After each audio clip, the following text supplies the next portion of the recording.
Hi, everyone, and welcome to day 4 of International Careers Week. We are so excited to have Ed here join us today.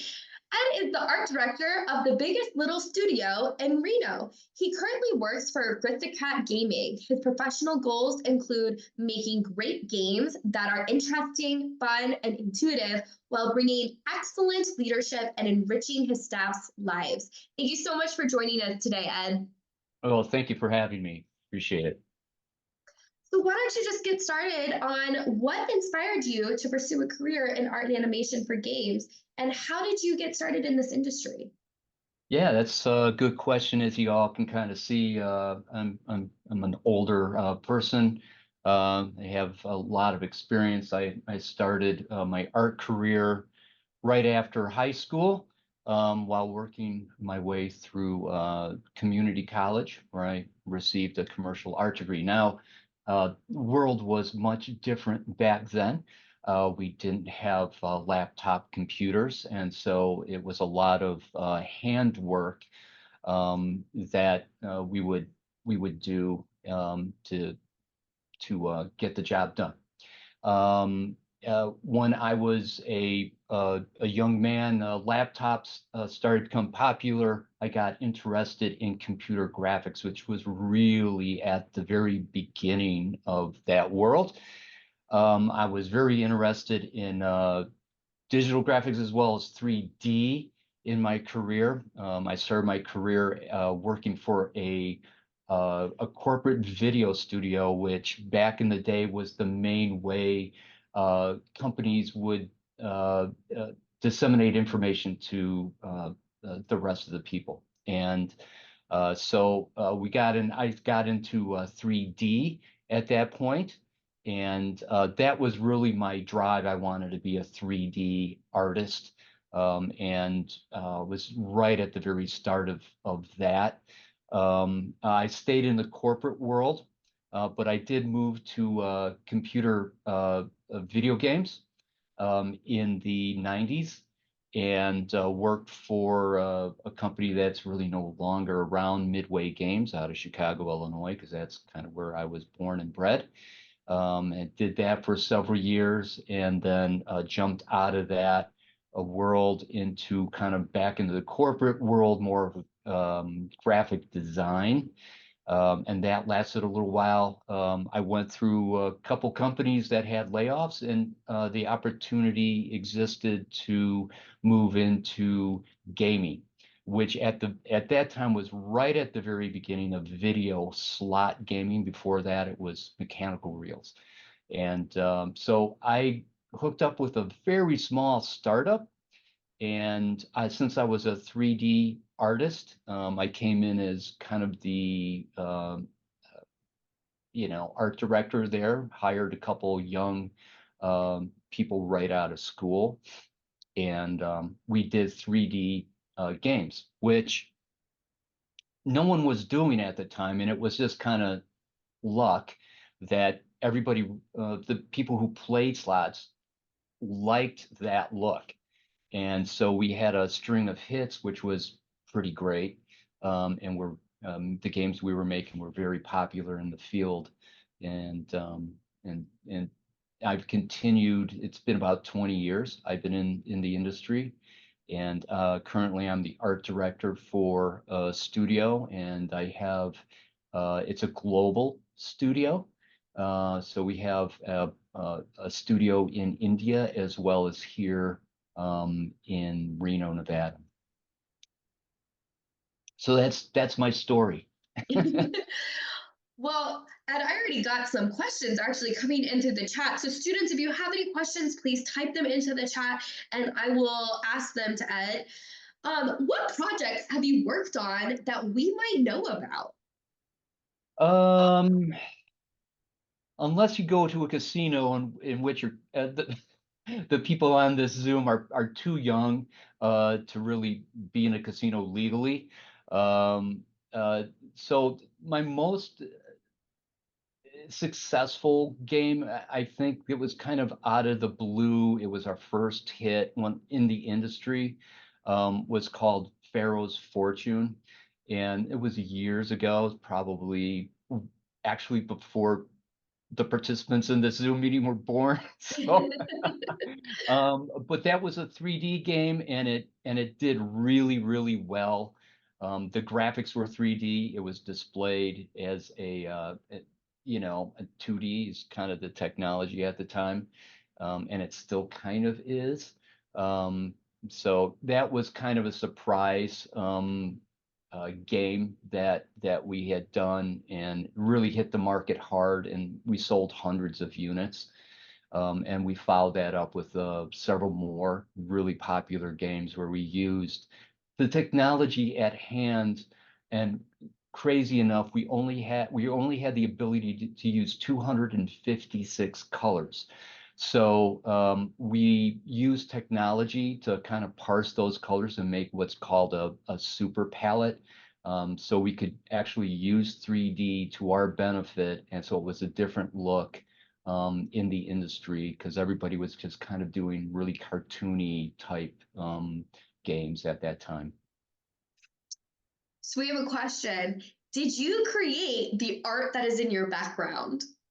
I did, and so I put it Awesome. here. I put it here for a reason, and as I mentioned, I've been in the corporate world for quite a long time.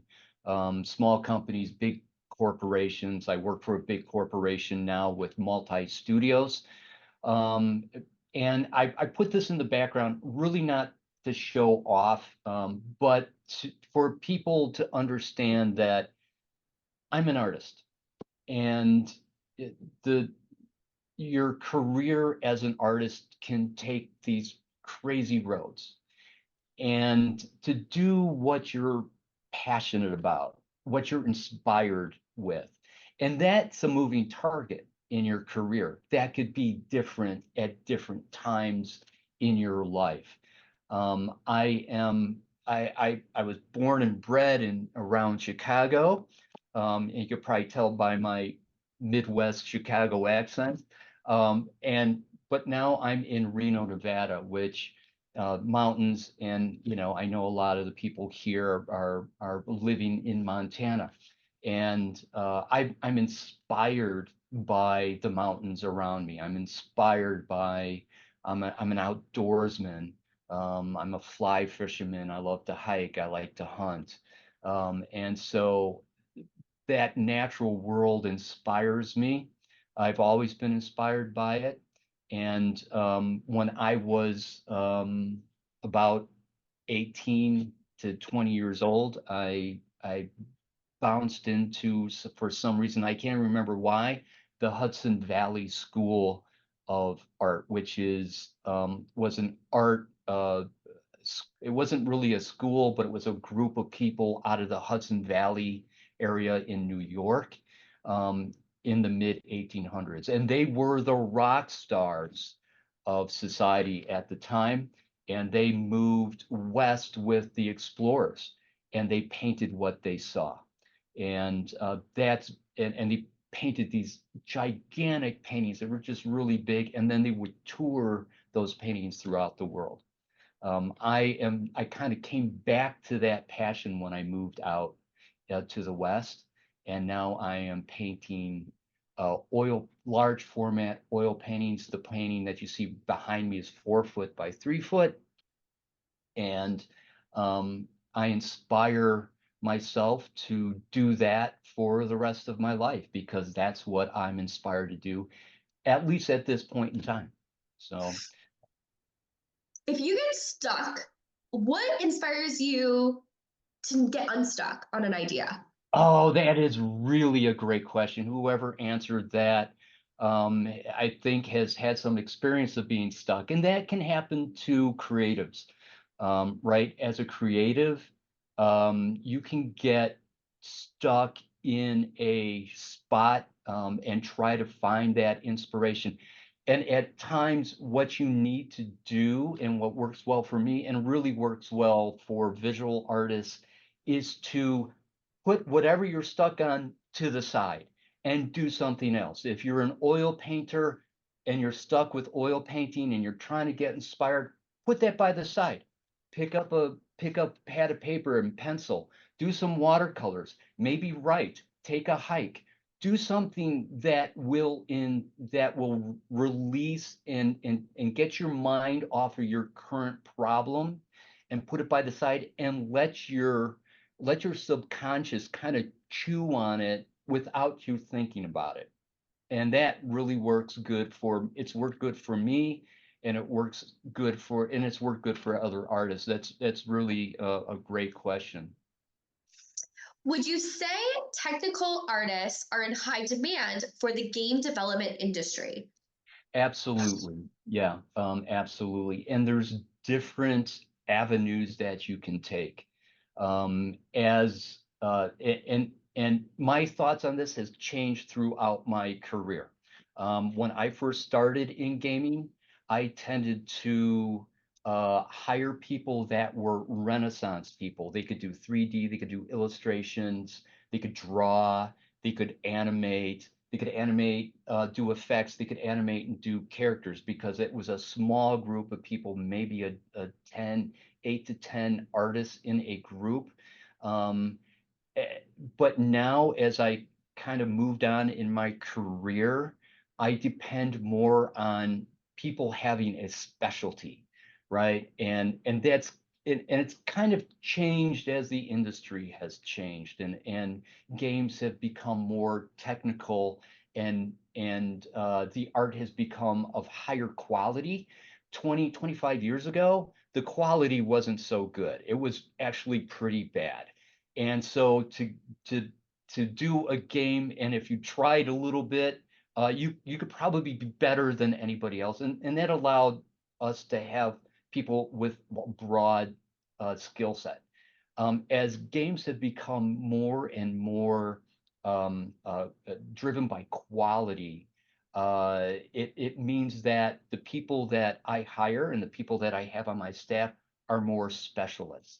So, you can be a graphic designer now. And that's someone who's going to go in and they're going to design the UPI, which is the universal button deck that you use, and they can design the layout of the game, the symbol matrix. That's where the symbols roll, and it's a very needed um, part of the industry, and it's actually kind of rare. You would think there would be more graphic artists in the industry, and there isn't. I think that is of high demand. And then there is illustrators who are going to do illustrations for characters and the actual pieces that the graphic designer makes, backgrounds, frames. I got a designer that does mainly textual based designs. That's logo designs, the messaging that comes up in games. And then I have people that do animation. I have effects animators. That's more like effects that you see in movies. It's a little bit watered down than in movies, but it's still super fast paced. And that's I have multiple people that can do that on my staff. And then we have character animators. We do a lot of character animation with a kind of an industry standard right now of a software called Spine Animation, where you can take 2D characters or 3D rendered characters and then animate them. That is an industry standard, and I have people that do just that. So and then I have what lead artists, and my lead artists are leaders that take a team of all these people I just talked about, bring them together and create a game. They're in charge of all the organization, how the game gets done, how those pieces get served to the technical artist and the engineering part, the developers of our staff, and that's a very technical um, uh, position and takes a lot of leadership. What moment can you pinpoint that catapulted you into the industry? Uh, it's funny, a lot of luck. Um, uh, but I was laid off from another company where the division was entirely let go. We were creating a product that was very similar to smartphones, but it wasn't a smartphone. And it was called an internet appliance at the time. This was 20 plus years ago. And so I lost my job. I was laid off, and I was looking for something, and it was a friend of a friend that was starting another game in this industry. I thought, well, that's kind of interesting. I'm not making a salary. I think I'll do that. And so that's how I entered the industry. But here's the thing, and something things happen in your life um, that are sometimes not good. But there's always take those opportunities that are handed to you. Some of it is luck, but it's looking for those opportunities where you can apply your skill and you can apply um, your vocation, your occupation that you're currently in. What are some of your personal video games? Do you have any Uh, favorite video Sure. games? Yeah. So I did a game. It was actually a port of an arcade game to the N64, and it was called NFL Blitz. And NFL Blitz, and now I don't know if anybody even plays it. I know my kids still have an N64, and they break out the cartridge and put it in there. But yeah, and that was a huge hit. It's a fun football game.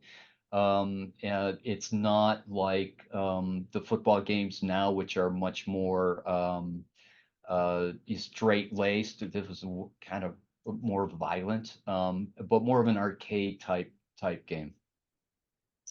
How has the continual evolving technology in the computer world affected your job? Oh, it's really transformed how we uh, do a single title and how we conduct ourselves every day. We couldn't do our job without technology, and as technology gets faster, render times get faster. So when I started in the business doing 3D, we would have to do our 3D work and let the system run overnight to look at a sequence of frames and animation, then look at it, make little changes, and do that wash and repeat, infinitum until it was what you wanted. Now, if we did a 3D animation, it would literally take minutes. So our time of iteration, which is a cyclical way to do business, right? You kind of do your work and you kind of work through your graphics pipeline, and then you go, it doesn't look so good, and so our iterations are much quicker, like infinitely quicker than they used to be. So we can see what we want much quicker. So it raises the quality. Where before, I mean, every game that you do, you start and you have a timeline. You have to finish. You have to get your game to market. And so we're always under pressure to get our games to market. How do we do that? Well, now the quality of games, because we can iterate much more, and the quality goes up because we can iterate, and to get the game done in basically the same amount of time that we're doing 20 years ago. But the way we do it is different because the software is better. The you know it Back in the day, you had to be much more technical. Not that you can't, you're not technical now, but you had to know a little bit more computer type stuff. Things are much more user friendly, end user friendly than they are now. We have uh, big tablets that you can draw on. Oh, we didn't have that before. You had this, right? So in that it's much more creative than it used to be. The bag or the parameters that we had to work in were this big. Now they're bigger, so you can put more stuff in. And the way as I said before, we had only 256 colors to play with. Now we have millions. So in that, it's much better. It's much more creative now than it used to be. Do you personally feel that AI generative artwork is harmful for future artists entering the industry, such as taking away possible jobs, such as background art or character designs? Oh, that is such a good and relevant question. So as an art director, that's exactly what I'm dealing with right now. It's super great question. Um, so we use Photoshop, and Photoshop has developed its own AI. At this point, we haven't really explored it all that much because, there's some legal issues with using AI, right? So, um, but with Photoshop, now we can use it. The companies said, yeah, go ahead. And they have a couple programs that we can use. Um, I sat down with that a couple months ago, and I was so excited. I haven't felt that kind of energy and excitement since I first started on someone put a program in front of me, a 3D program in front of me. I was like, oh my gosh, I'm so excited. I have this all in front of me. That's how I felt with AI. Now, how do we use AI? AI is really, really good for doing concept work. And so instead of me going, hey, concept artist, taking them off of production, going, guess what? We have to do this as quickly as possible. And it might take someone 2 weeks to do a concept. It now takes 5 minutes or shorter. That's what AI at this point in time is good for. It's not good for really doing finished art. I do not see in the future, because there's other reasons. There's legal reasons, to make sure that you're presenting finished art, in what you do every day, and that's what's going to market. So there's a legal precedence for that, and then there's also an artistic precedence for that. Um, AI right now can kind of get you there, but it's kind of what we would call a art cut library, right? So years and years ago, you would look at magazines, and if you saw something, you would cut it out and you would put it in your visual library. I used to have a stack of folders like backgrounds, rocks, skies, people, dogs, cats, whatever, that I could look through and go, oh yeah, okay, that gives me reference to do what I. That's what AI does right now, except much quicker and a little bit more exact than it used to be. So it's a tool, and it's to be used as a tool. The one problem I have with AI right now is it all kind of looks the same. If you look at it and you play around with it, it all kind of looks similar. It looks good, but that look and that feel may not really be what you want for your game, right? Because each game is its own little unit, and you kind of figure out, okay, this is what it needs to look like artistically. These are the elements we want to put into it. And the great thing about AI is I go, okay, this is kind of, I'm gonna ask AI to kind of put all these elements in and kind of play around with it, and it gets you kind of there.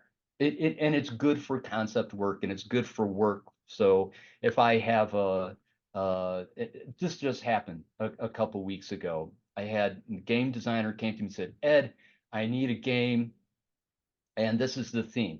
I said, okay, great. So I gave it off to one of my lead artists to kind of create.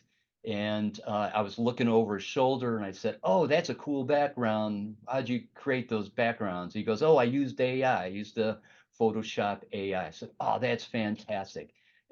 because it got him to a spot that was great for making a pitch to our product people and our sales people and say, hey, this is kind of what it's going to look like. And they're like, oh, yeah, that looks good. So it gets you there much quicker. I got lots of questions here, Ed. Do you play video games? If so, what is your favorite one to play? I do not really. I play video slots because I'm in that industry. I don't really play video games anymore. I used to. At some point, I would play video games with my boys. I've got three boys, and when they were teenagers, and they would just beat me all the time. And I was like, oh, as you get older, your twitch response gets slower. And I was like, okay, I'm done. I can't play anymore. If I can't win, I'm not playing. So that's yeah. But I am amazed by um, uh, the video game industry right now is amazing. It's actually scary, amazing. Where my boys say, "Hey, Dad, take a look at this." The reality is just incredible. I know a lot of developers use the Unreal Engine, and it's incredible as a someone who started out in 3D. um, I just could never imagine that it could be that good and look that good. It's getting to the point where I'm not too sure what I'm looking at anymore, which is just incredible. And so it's a neat place to be, and it's a little scary too. All right, Ed, that seems like a very serious question here. Pac-Man or Space Invaders? Ah, oh, that's a good question. I'm more of a Pac-Man kind of guy, yeah.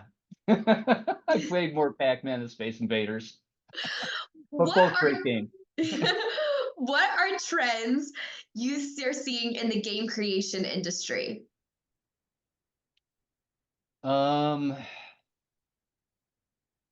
I'm just gonna answer that more in the industry that I'm involved in. Yeah. And that's in the slot game industry. The trends are again using the technology at hand to make and immerse the player into the game, whatever that looks like. And that can be a broad range. Though our our main uh, our main market is older folks, people from 50 to 65, and it's getting older all the time. And so what turns that market on? What makes those people go, oh, that looks like a fun game. I'm going to play that. Currently, the studio that I work for does a lot of work in Oklahoma, which has its own kind of look and feel. It's a niche market in the broader gaming market. And we're doing a lot of actually comic booky looking games. A lot of really nice comic book hero type illustrations of characters, and then making those characters come alive with that spine software I had mentioned earlier on. That is really kind of the industry standard.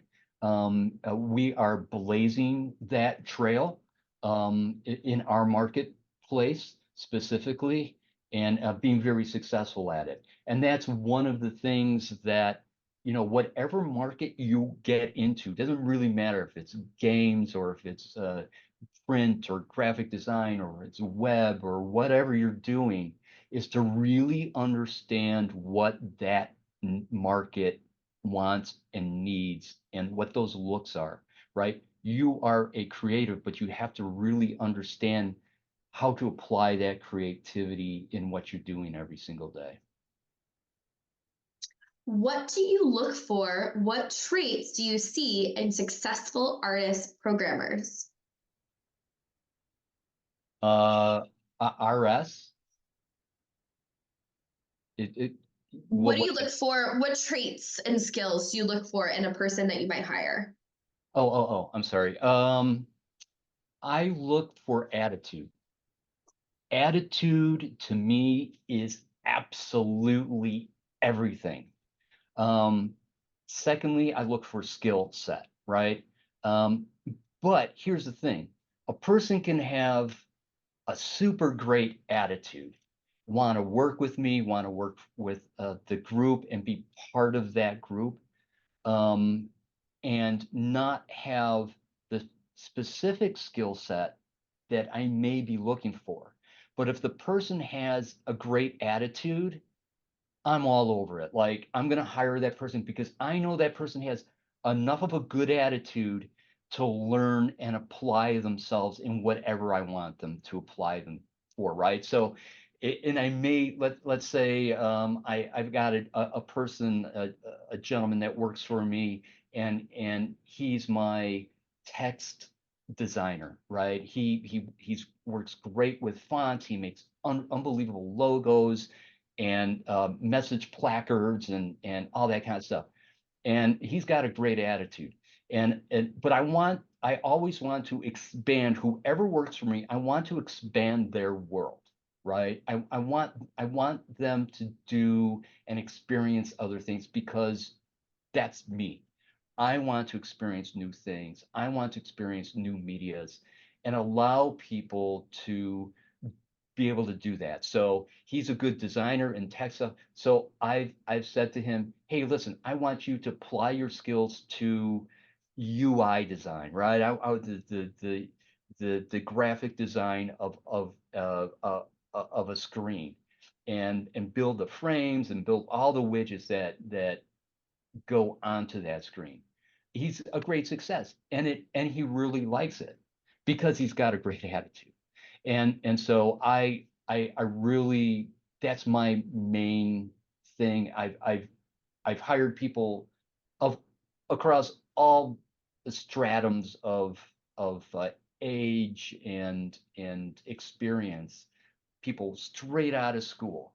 And the people straight out of school, I know they're going to be a little bit raw, but if they got a great attitude, and I can see that they've applied themselves by looking at their portfolio and go, wow, that's great stuff. It's above everybody else I've seen, and I talked to them, and they got great. I'm going to hire you, and they've always worked out. And now and they're still in this industry, and they're incredible successes. One person is a creative director, amazing. The other person is a game designer and a producer, amazing. And so those are people that have applied themselves in everything that they've done. Do you have to travel for your job? I do. I just came back from India. Um, and so this industry, since it's a global industry, has allowed me, and I'm very grateful for it, to be able to go to some places I would have never thought I would have gone to. A lot in the United States. I've traveled a lot in the United States, but I've gone to Amsterdam, I've gone to Brazil, I've gone to India, I've gone to London. All these places that I've never ever thought I could go to. I've gone there through work, and Spain was another one. And the ability to experience another culture and broaden my mind to other people in the world is incredibly powerful, and I'm very, very grateful to be able to know people. Like in India, I've been to India 3 times, and to talk to my staff that I have there. And it's amazing to see how they work. It's just amazing to see how they live every day. It's incredibly different and still kind of like us. And that's very powerful, and an amazing journey I never thought I'd be exposed to. So the question all kids want to know when thinking about a career is what is the pay like? The pay is it's better than it used to be. Um, and let me talk a little bit about that. Um, if you want to be an artist, it's more of a vocation than an occupation. And in that is what I mean by that is you're not like anybody else in the work industry. It's something you do because you're passionate about it. The best artists that I know are passionate about what they do, um, and and how they apply uh, their vocation to the work. And I'd say it's a vocation because it's how you look at the world. It's not it's not like anything else. You are a creator, and uh, and it's to me and to a lot of other people I've worked with, it's a spiritual thing, because you're creating something, um, and in that, um, uh, if it's truly your vocation, it makes you happy. And I make sure as an art director and as a leader, um, I understand that because I've been there. I've been in the trenches. I've been able, I've worked 72 hours straight and slept on top of my desk and under my desk. And that's part of the deal. Um, the and so it's it's it's a balance. Are you doing what you love and what you're inspired by, and your pay? And you have to balance that out. Now, um, in my career, um, and in everyone's career, where you are at is a stepping stone. And and and I didn't really understand this early on in my career. The first place I worked at for 16 years. But I kind of figured out I need to move from one place to the next because I can make incremental gains in my salary. If you stay at one place, you have a path, but as an artist, that path may not go up that high. So you got to get into the career and really have open eyes. Um, I know people that make really good salary, and I know people that don't make a very good salary. It's like any other career, but it does have a cap. I'm an art director. Why am I an art director? I got a couple reasons. One of them, the top one, is salary. I understood that I needed to be a leader, of artists to make a better salary, than I could if I were just doing whatever in that art field. Um, I lost my train of thought. I had another point, but now I forgot. But that was one of the reasons, I moved up into what I'm doing now. And obviously, you can be an art manager. There's positions in that field, but that's hard. I had a hard time making that transition. So as I became an art manager, I was still doing art and managing people, and it's hard to do both, if not impossible. You can't do either one of them very well.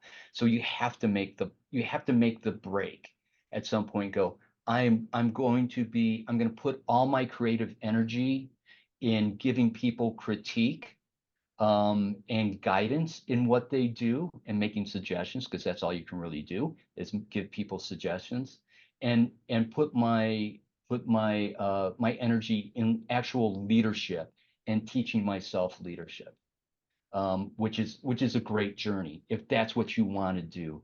It's absolutely rewarding, and I kind of going back so I do want to make a couple pitches here, and so my journey the last 20 years has been in leadership. In the last 10 years, really focused on leadership, teaching myself how to be a leader, reading books about leadership, because to lead other people, you have to first lead yourself. And it's still really good. Even if you don't want to be a leader, you still have to lead yourself in your career and take and be able to work with other people. You're working with a bunch of developers. You're working with artists, other artists on your team. You're working with technical people, technical artists. You're working with engineers. You're working with leadership management, the vice president of the studio, and so on and so forth. And how do you conduct yourself in a professional manner and still be able to be a creative it is very useful.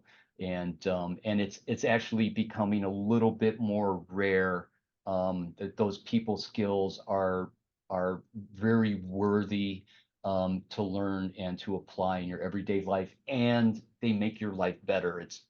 You're as you learn leadership skills, you're going to you're going to you're going to get along better with your siblings, with your mom and dad, with your aunts and uncles, your grandma and grandpa, and in general the people around you.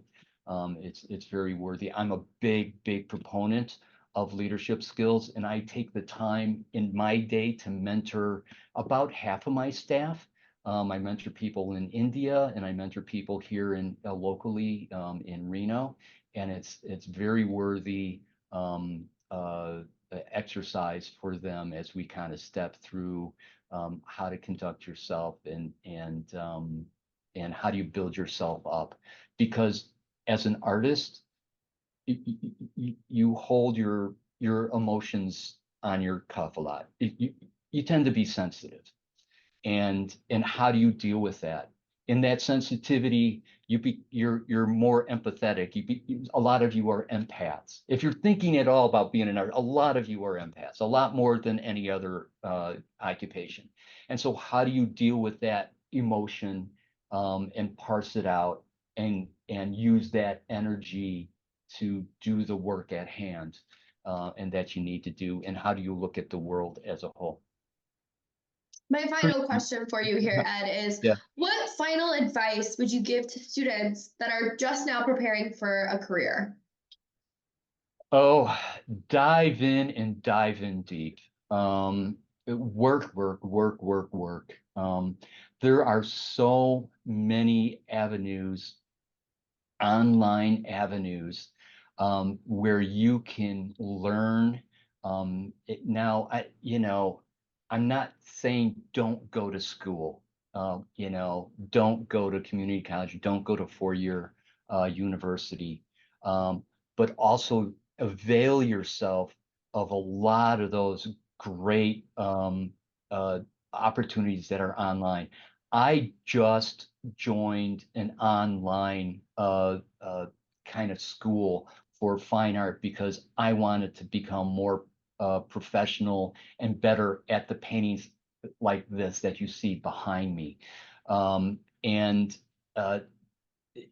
you want you want to you want to really dive in, and you want to do as much work as you can possibly do.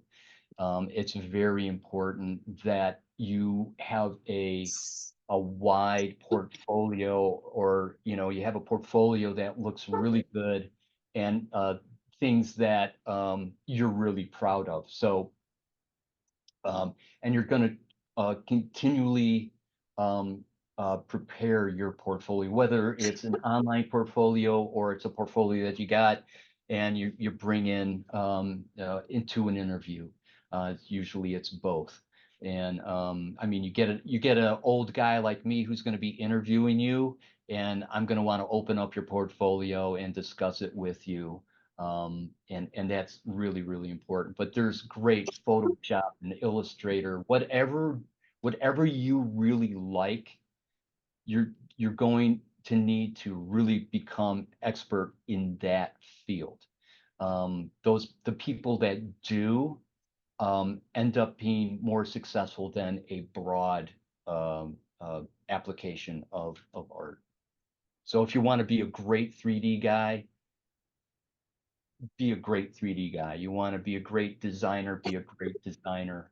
You want to be great in text and really focus on that and practice, practice, practice, practice. It's just like the painting behind me.